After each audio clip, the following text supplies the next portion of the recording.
3 words through a broken intercom destroyed my marriage. You've got 3 minutes. My wife was upstairs with someone else. I left everything and disappeared.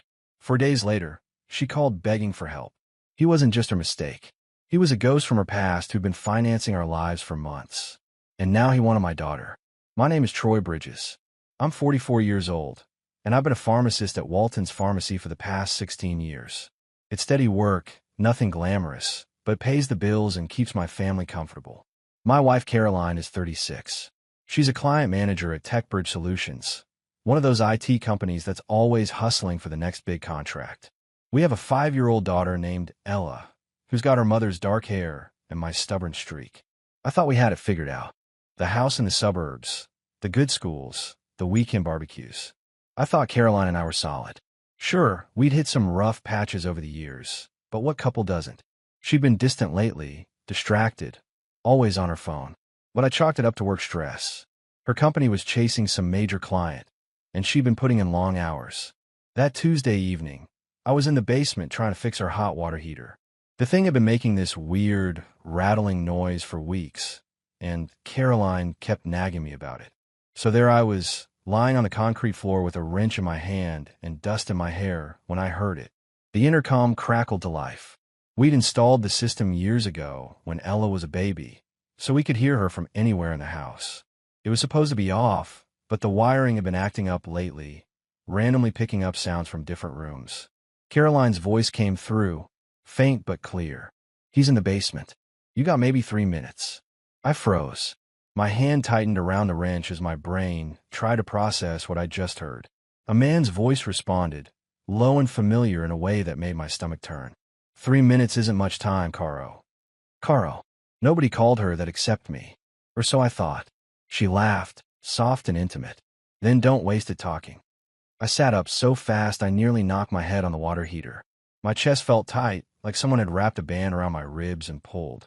I stared at the intercom speaker, mounted on the wall, willing it to say something else, something that would make this make sense. But there was only silence now. The rattling of the water heater. The hum of the old furnace in the corner. I stood up slowly, the wrench still in my hand. My legs felt unsteady, like I was walking on a ship's deck in rough water. I made my way to the stairs and climbed them one at a time, listening. The house was quiet, too quiet. When I reached the kitchen, Caroline was standing by the sink, her back to me. She was wearing her work clothes, a navy blouse and gray slacks, and her phone was pressed to her ear. Yeah, I'll have those numbers to you by Friday, she said into the phone, her voice professional and clipped. When she turned and saw me, she smiled. Hey, babe. Water heater fixed. I looked at her, really looked at her, searching for any sign of what I just heard. But her expression was calm, almost bored. Not yet, I managed to say. My voice sounded strange to my own ears, hollow and distant. Well, don't take too long, Caroline said, turning back to her phone. Ella's got dance class in an hour, and I need to leave for that client dinner by 6. I nodded, even though she wasn't looking at me. Then I walked past her, through the living room, and out the front door. I got in my truck and just drove. I didn't have a plan, didn't know where I was going. I just knew I couldn't stay in that house. Couldn't look at her face and pretend I hadn't heard what I'd heard. By the time the gaslight came on, I was 200 miles away, parked outside a roadside motel in West Virginia. The neon sign flickered red and blue against the twilight sky. That was 4 days ago. I kept my phone off for 3 days. I knew Caroline would call, would text, would try to explain or manipulate or do whatever it took to reel me back in. I wasn't ready for that. I needed silence, needed space to think without her voice in my head telling me I'd misunderstood, that I was overreacting. The motel room was cheap and depressing. Thin walls, a sagging mattress, and a bathroom that smelled like bleach and mildew. But it was mine, at least for now. I spent most of my time staring at the water-stained ceiling, replaying that conversation over and over in my mind. He's in the basement. You've got maybe 3 minutes. On the 4th morning, I turned my phone on. It buzzed for a solid 2 minutes, lighting up with notifications. 47 missed calls from Caroline. 32 text messages. 6 voicemails. I didn't open any of them. Not yet. Then it rang in my hand, and her name flashed across the screen. I stared at it for 3 rings. 4. 5. My thumb hovered over the red button, ready to send it to voicemail. But something stopped me. Maybe it was curiosity. Maybe it was the part of me that still wanted to believe there was an explanation, some reasonable answer that would make this all go away. I answered. Troy. Her voice came through immediately, raw and strained. Thank God. I've been going out of my mind. Where are you? I didn't say anything. I just listened. Please, Caroline continued, and I could hear the tears starting. Please just tell me you're okay. Ella keeps asking where you are, and I don't know what to tell her. That hit harder than I expected. The thought of my little girl asking for me, confused and scared, twisted something deep in my chest. I'm fine, I said finally. My voice came out flat, emotionless. Can you come home? Caroline asked. We need to talk. Face to face. You deserve that much. Do I? The words came out sharper than I intended. Because from where I'm sitting, I don't think I deserve anything except the truth. And I'm not sure you're capable of that. There was a pause. I could hear her breathing on the other end, could picture her standing in our kitchen, one hand pressed to her forehead the way she always did when she was stressed. What you heard, she began carefully, it's not what you think. I laughed, a bitter sound. That's what everyone says when they get caught. I'm not lying to you, Caroline said, her voice hardening now. Yes, someone was at the house. Yes, I asked him to leave before he came upstairs. But it wasn't because we were doing anything wrong. Then who was he? I demanded. And why didn't you tell me someone was there? She hesitated. That hesitation told me more than any words could. His name is Wesley, she said finally. Wesley Vaughn. He's someone from my past. We were together a long time ago, before I met you. He showed up out of nowhere 3 months ago, saying he needed to apologize for how things ended between us. He said he was sick, that he didn't have much time left, and wanted to make things right. My jaw clenched. And you believed him. I felt sorry for him, Caroline admitted. I agreed to meet him once, just for coffee, just to hear him out. But it turned out he wasn't sick. He lied.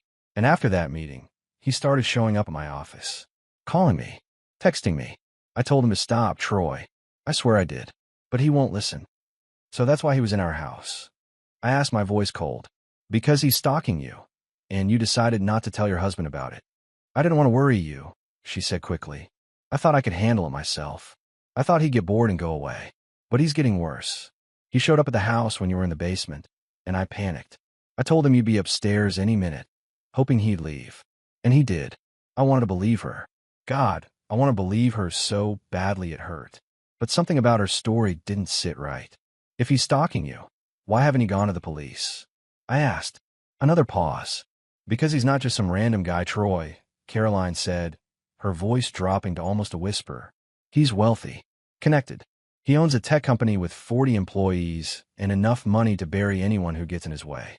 I reported him once, anonymously, and the next day a detective called me back and suggested I drop it. Said there wasn't enough evidence. I stood up and walked to the window, staring out at the empty parking lot. I need time, I said finally. Time for what? Caroline asked, and now she sounded desperate. To figure out if I believe you. I stayed away for 2 more days, trying to sort through the mess in my head. Part of me wanted to believe Caroline's story about Wesley being some obsessed ex who wouldn't leave her alone. But the other part, the part that had heard her laugh in that intimate way, couldn't shake the feeling that she was hiding something bigger. On the 6th day, I drove back into town. Not to the house, but to Ella's preschool. I needed to see my daughter, needed to know she was okay, even if I wasn't ready to face Caroline yet. I parked across the street at pickup time and watched the parents gathering by the front gate. Caroline's car pulled up right on schedule, and I saw Ella burst through the doors, her pink backpack bouncing as she ran toward her mother. But then I noticed something that made my stomach drop. A man was standing near the playground fence, about 20 feet from where Caroline waited. Tall, mid-40s, wearing an expensive suit that looked out of place among the casual parent crowd. He wasn't looking at his phone or talking to anyone. He was just watching. Watching Caroline. Watching Ella. I got out of my truck and started walking toward them, my heart pounding. As I got closer, I could see his face clearly. Sharp features, dark hair graying at the temples, and eyes that tracked Caroline's every movement with an intensity that made my skin crawl. Wesley Vaughn. Had to be. Caroline was buckling Ella into her car seat when she glanced up and saw me. Her eyes went wide, then darted toward the man by the fence. He saw me too, and for a moment, we locked eyes. He smiled, not a friendly smile, but something colder, more calculating. Then he turned and walked away, disappearing around the corner of the building. I reached Caroline's car, just as she closed Ella's door. "Troy," she said, her voice tight. "What are you doing here?" "Who was that?" I demanded, keeping my voice low so Ella wouldn't hear through the window. Caroline glanced over her shoulder, even though Wesley was already gone. "That was him. That was Wesley.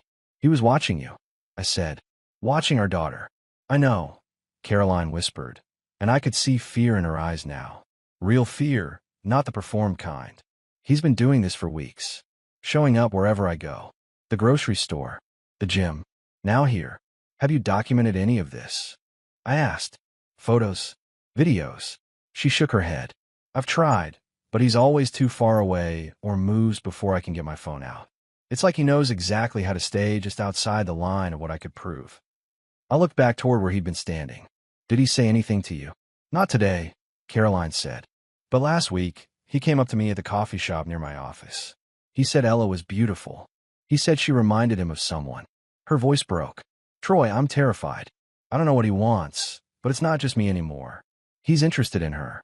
The protective fury that rose in me was so strong it nearly blinded me to everything else. Whatever had happened between Caroline and Wesley, whatever lies she might have told, none of it mattered as much as keeping Ella safe. "Get in the car," I said. "Follow me." "Where are we going?" Caroline asked. "To the police station," I told her.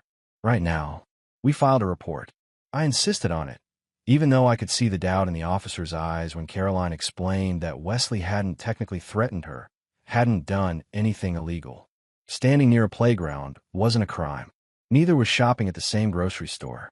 Unless he makes direct contact or threatens you explicitly, there's not much we can do, the officer said, his tone sympathetic but firm.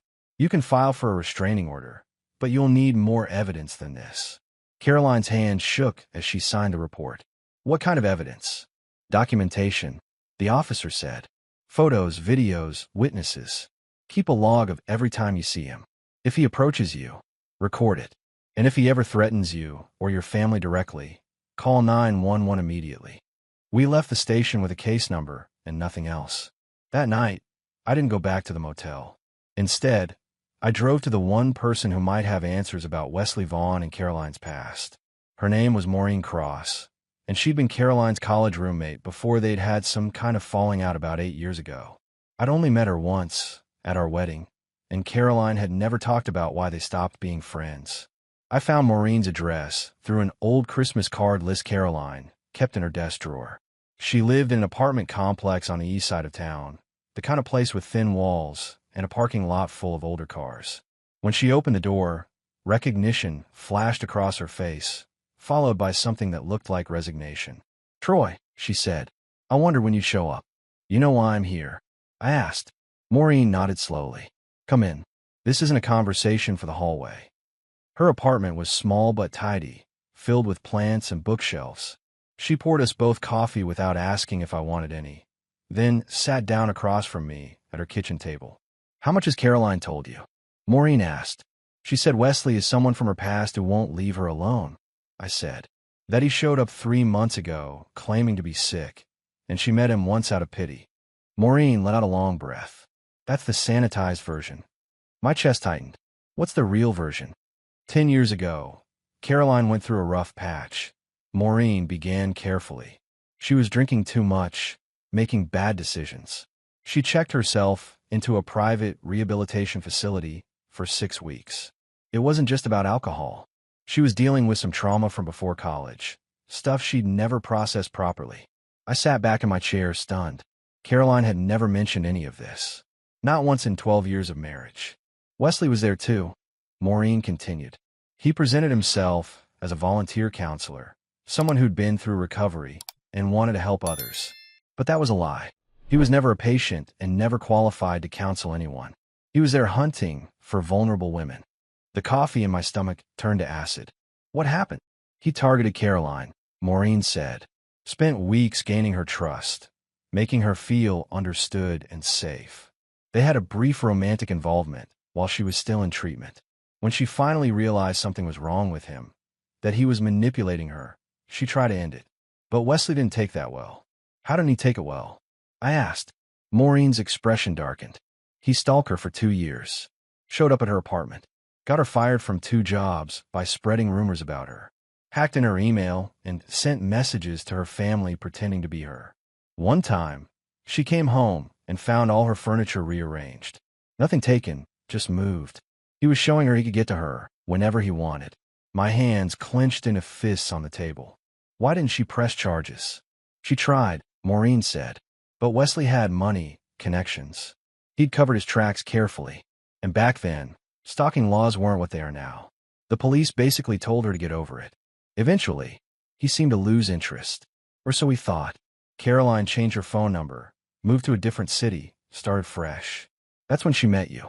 And she never thought to tell me any of this. I said, anger rising in my voice. She wanted to leave that part of her life behind, Maureen said. She thought if she didn't talk about it, it would stay buried. But clearly, Wesley never forgot about her. I stood up and walked to the window, trying to process everything Maureen had just told me. Why did you and Caroline stop being friends? Maureen hesitated. Because I told her she needed to be honest with you. That if Wesley ever came back, you deserved to know what you were dealing with. She said I was being paranoid, that he was gone for good. We fought about it, and we never reconciled. I turned back to face her. Is there anything else I should know? Yes, Maureen said, meeting my eyes. Wesley doesn't just stalk. He ruins people. Systematically, methodically. If he's back in Caroline's life, he's not just going to harass her. He's going to destroy everything she's built, including you. After leaving Maureen's apartment, I went back to digging. If Wesley Vaughn was as connected and wealthy as everyone claimed, there had to be a trail. I started with the basics, searching his name online, looking for business registrations, social media profiles, anything that would give me leverage. What I found made my blood run cold. TechBridge Solutions, the company where Caroline worked, had received a major investment 6 months ago. The lead investor was Wesley's company, Vaughn Digital Systems. Caroline had never mentioned it, but the timing was impossible to ignore. Wesley hadn't just shown up randomly. He'd engineered his way back into her life through her job. I was sitting in a coffee shop, staring at my laptop screen, when my phone rang. Caroline's number. It was past midnight. I answered. What's wrong? Troy. Her voice was shaking, barely above a whisper. Someone's in the house. Every muscle in my body tensed. Where's Ella? Sleeping. I heard footsteps downstairs. The alarm didn't go off, but I know someone's here. I can hear them moving around.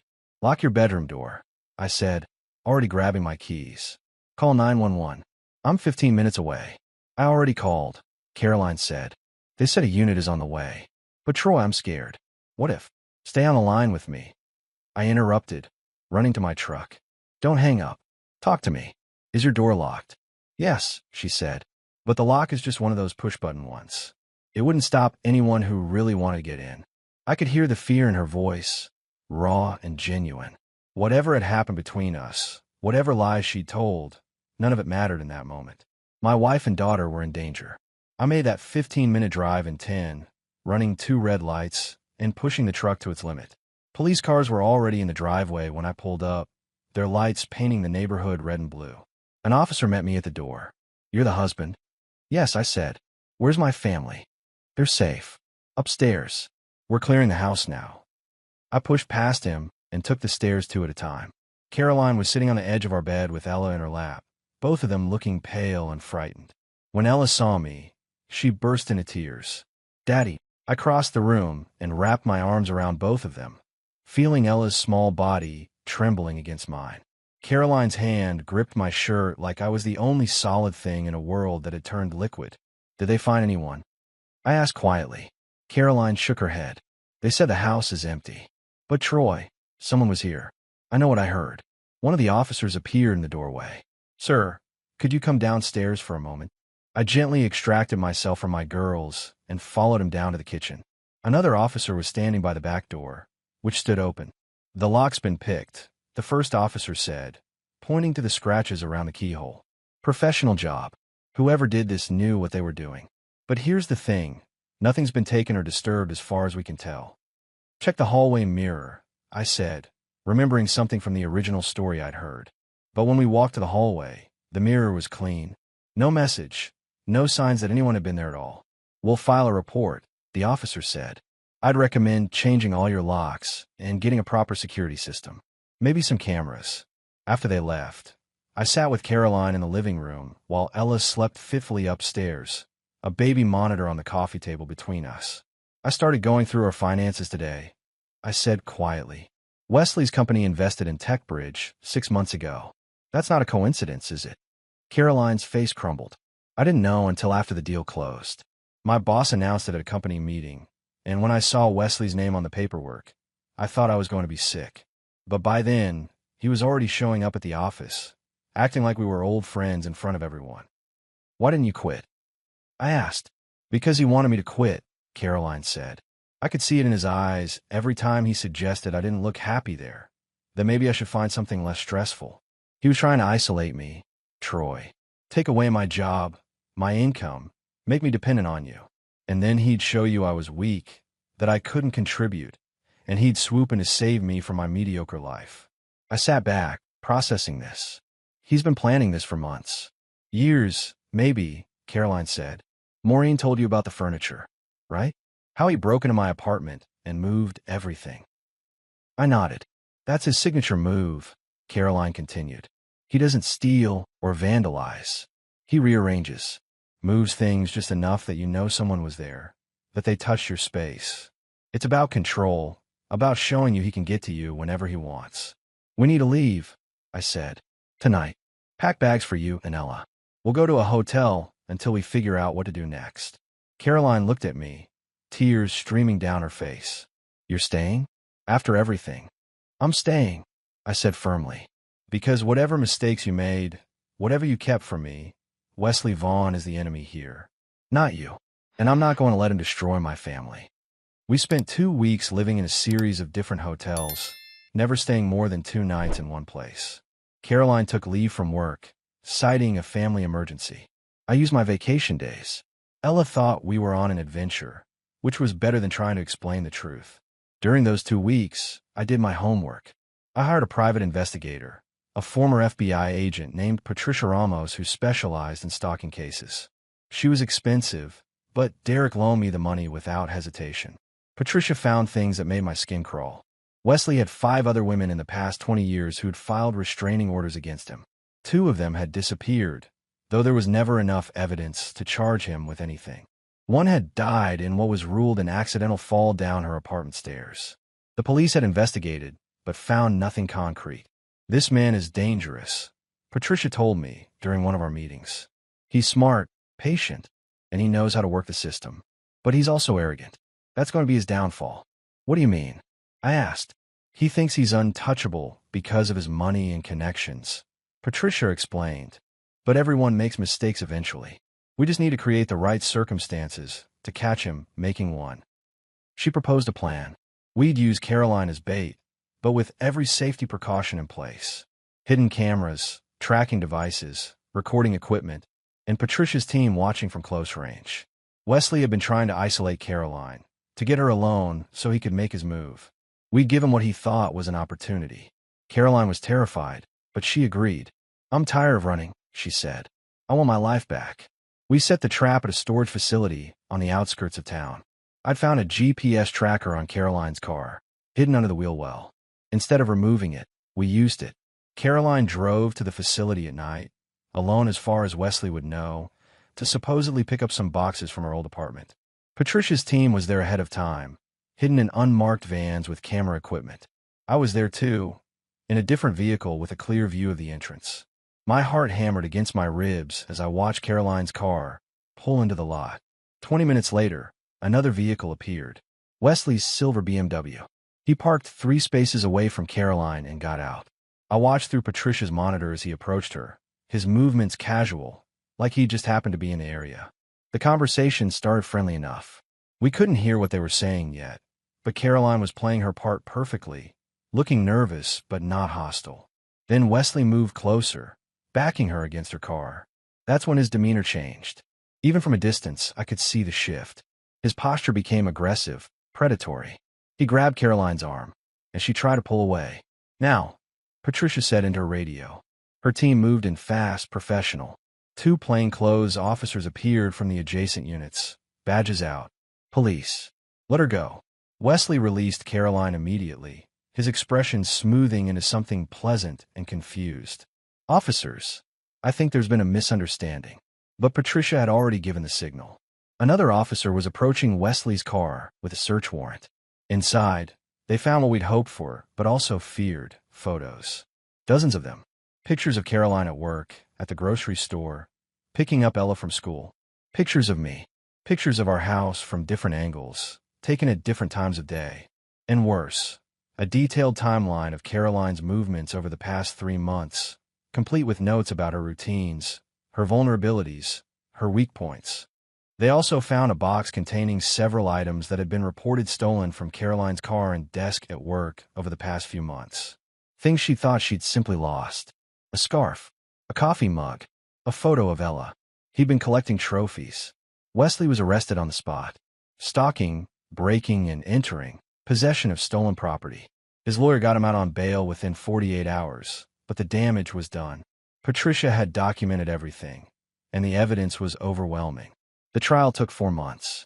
Wesley's expensive legal team tried everything, claiming the items in his car were planted, that the photos were taken for legitimate business purposes, that Caroline had encouraged his attention.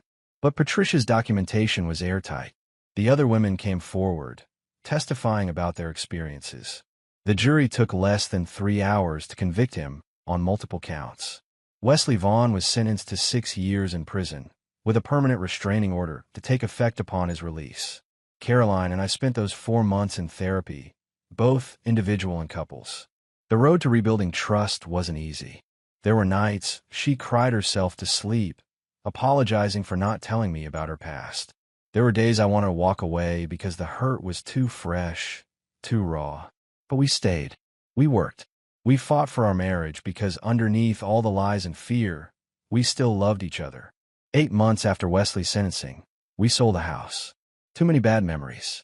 We bought a smaller place in a different neighborhood, somewhere Wesley would never be able to find even after his release. Caroline got a job at a different company, one with no connection to Wesley or his business interests. I kept working at the pharmacy, steady and reliable as always. Ella started 1st grade. She still has nightmares sometimes, though she doesn't remember much about that period. We tell her they were just bad dreams. Last week, Caroline and I celebrated our 13th wedding anniversary. It was quiet, just the 2 of us at a restaurant while Ella stayed with Caroline's sister. Over dessert, Caroline reached across the table and took my hand.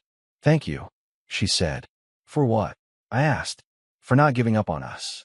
For being strong enough to fight when I was too scared to fight for myself." I squeezed her hand. That's what marriage is. You fight for each other, even when it's hard. Especially when it's hard. We're not perfect.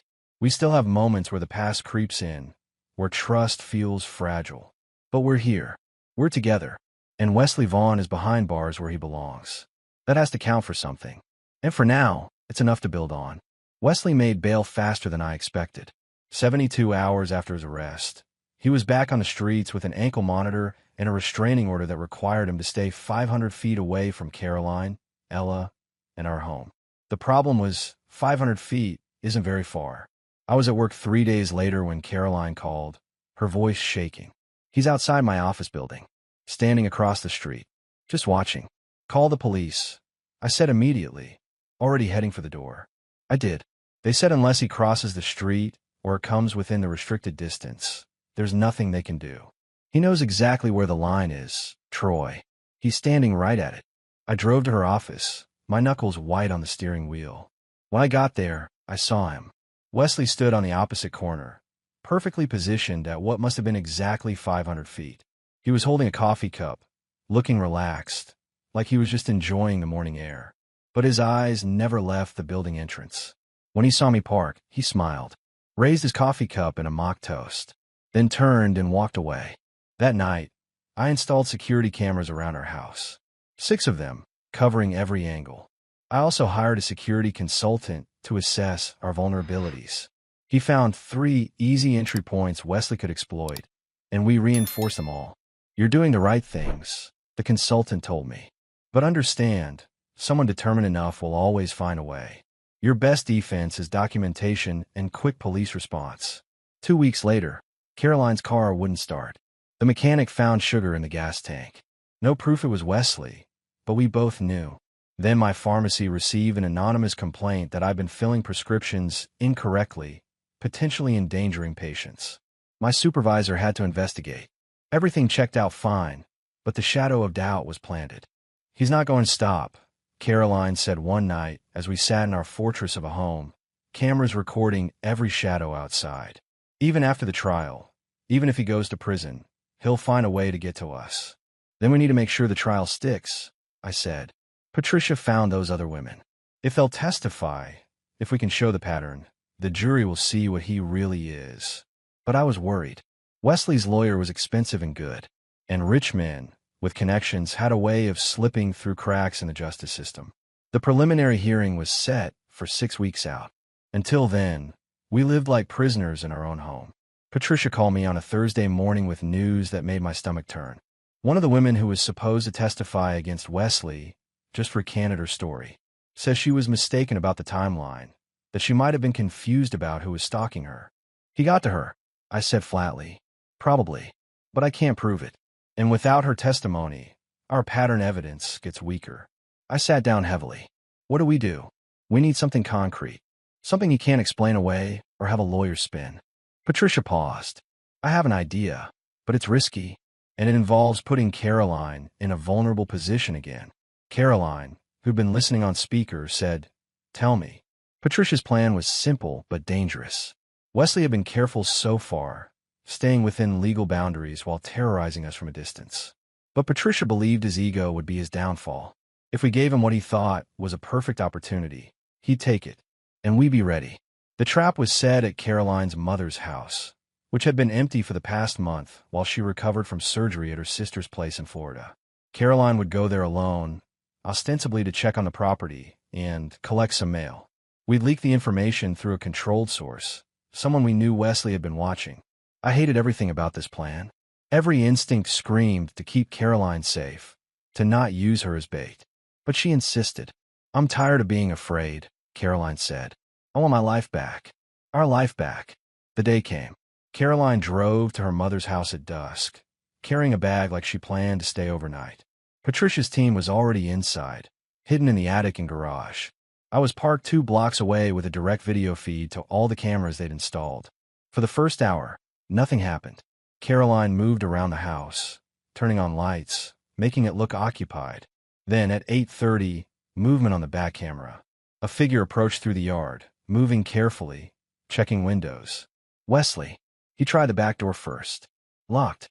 Then he moved to a window, producing a tool from his pocket. Within 90 seconds, he had it open and was climbing inside. My heart hammered as I watched him move through the house on the camera feeds. He was carrying something. A phone, recording video. He found Caroline in the kitchen, her back to him. When she turned and saw him, her scream was genuine enough that it made my blood run cold, even though I knew this was planned. "Caroline," Wesley said, his voice calm on the audio feed. "We need to talk." "Get out," Caroline said, backing away. "You're violating the restraining order." "No one needs to know I was here," Wesley replied, moving closer. "I just want 5 minutes. 5 minutes to explain why you belong with me, not with that pharmacy clerk you married." "His name is Troy," Caroline said, "and I love him." Wesley's expression changed. The mask of civility dropped away, revealing something cold and predatory underneath. "You think you love him, but I've been patient, Caroline. I've given you time to see the truth. He can't protect you. He can't provide for you the way I can. That little girl of yours deserves better than growing up in a middle-class prison." "Don't talk about my daughter," Caroline said, her voice hard. "Our daughter could have a better life," Wesley continued. "Private schools, college funds, a real future." That's when Patricia's team moved in. The arrest was clean and professional. Wesley didn't resist, but the look he gave Caroline as they cuffed him was pure hatred. "This isn't over," he said.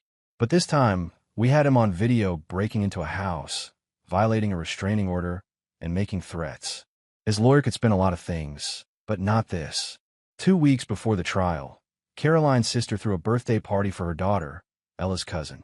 It was supposed to be a safe gathering, just family, a local park pavilion. We debated whether to go, but Caroline insisted we couldn't let Wesley steal every normal moment from our lives. I should have listened to my gut. We arrived early to help set up. Ella ran off to play with her cousins while Caroline and I arranged tables and hung decorations. For about an hour, it felt almost normal, almost like we were a regular family doing regular things. Then I saw him. Wesley stood near the parking lot, about 30 feet from the pavilion. He was dressed casually, khakis and a polo shirt, holding what looked like a gift bag.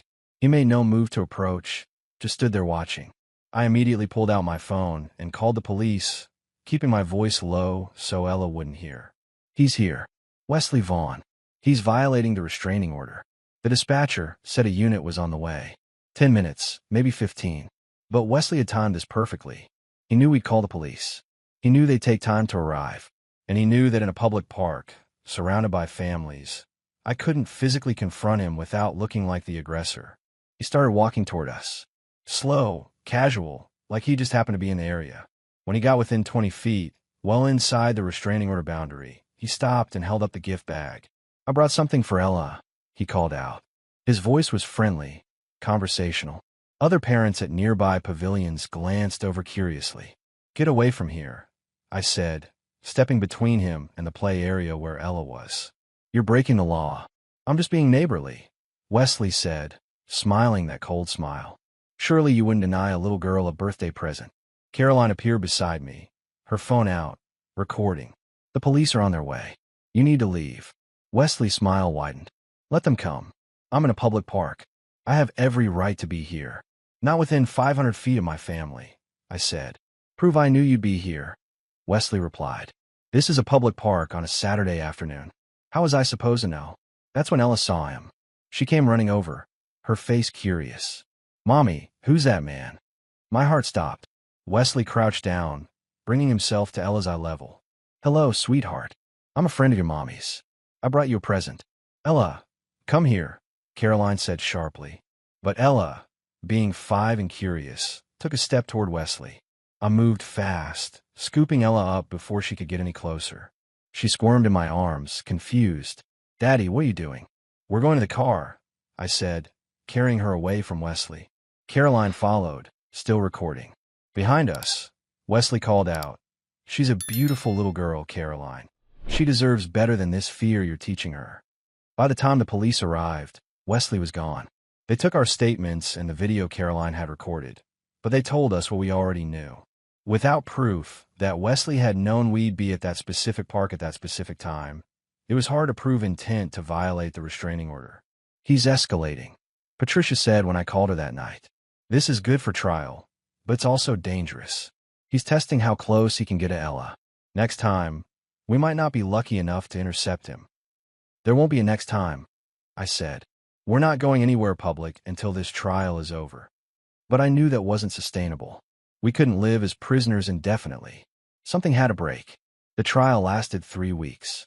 Wesley's lawyer was good, painting Caroline as a woman scorned, someone who'd encouraged Wesley's attention and then cried victim when she got cold feet about leaving her marriage. They tried to twist every piece of evidence, claim every threatening message was taken out of context. But Patricia had done her homework. She brought in Dr. Helena Foster, a psychologist who specialized in stalking behavior. Dr. Foster walked the jury through Wesley's pattern, explaining how predators like him identified vulnerable women, isolated them, and then terrorized them when they tried to escape. "This isn't about love," Dr. Foster testified. "This is about control. Mr. Vaughn doesn't want Ms. Bridges. He wants to own her, to prove that he can destroy everything she's built if she doesn't comply with his desires." Then the other women testified, 3 of them, spanning 15 years, each with a similar story. Wesley had targeted them during vulnerable periods, pursued them relentlessly, and when they rejected him, he'd systematically destroyed their lives. Jobs lost, relationships ruined. One woman's car mysteriously catching fire in her driveway. The video from the break-in at Caroline's mother's house was the final nail. The jury watched Wesley climb through that window, heard him tell Caroline she belonged to him, saw the naked threat in his body language. The deliberation took 6 hours. When the jury came back, I held Caroline's hand so tightly I was probably hurting her. But she didn't pull away. Guilty, the foreman said. On all counts. Wesley's face remained impassive, but I saw something flicker in his eyes. Not regret. Not fear. Just calculation. Even now, he was planning his next move. The sentencing hearing was 2 weeks later. The judge, a stern woman in her 60s who'd reviewed every piece of evidence, looked directly at Wesley. Mr. Vaughn, you've used your intelligence, your resources, and your position to terrorize multiple women over the span of 15 years. You've shown no remorse, no understanding of the damage you've caused. You are a danger to society. She paused. I'm sentencing you to 9 years in prison, with credit for time served. Upon release, you will be subject to a lifetime restraining order from the victims in this case. You will also be registered as required by law. 9 years. Not enough, but more than I dared hope for. Outside the courthouse, Caroline collapsed into my arms, sobbing. Not from sadness, but from relief so profound it had to come out somehow. It's over, she whispered. It's really over. It's over, I confirmed. We spent the next year rebuilding. Not our marriage. That was already solid, forged in the fire of Wesley's terrorism. But our lives, our sense of safety, our ability to exist in the world without constantly looking over our shoulders. Caroline got a new job at a different company, one with no connection to Wesley or his businesses. I kept working at the pharmacy, steady as always. Ella started first grade and stopped having nightmares about the scary man. We sold the house. Too many memories, too many cameras. We bought a smaller place in a different neighborhood, one with good schools and friendly neighbors who didn't know our history. 14 months after the verdict, Caroline and I went to dinner at a steakhouse downtown. It was our 14th anniversary, though we'd almost forgotten it in the chaos of rebuilding our lives. Over dessert, Caroline reached across the table and took my hand. Thank you, she said. For what? For not giving up. For fighting when I was too scared to fight. For being the man I always needed, but was too stupid to appreciate. You're not stupid, I said. You were targeted by a predator who knew how to exploit vulnerability. That's not weakness. That's being human. She smiled, tears in her eyes. When did you get so wise? Probably around the time I realized I'd almost lost everything that mattered. We drove home that night, windows down, music playing. Ella was at Caroline's sister's house for a sleepover. We had the house to ourselves, a rarity with a 6-year-old. As we pulled into the driveway, I looked at Caroline, really looked at her. The woman I'd married 14 years ago was still there, but she was different now. Stronger, more aware of her own strength. I love you, I said. I love you too, she replied. And I'm not going anywhere. Not ever again. We walked into our house, locked the door behind us, and finally, truly, felt safe.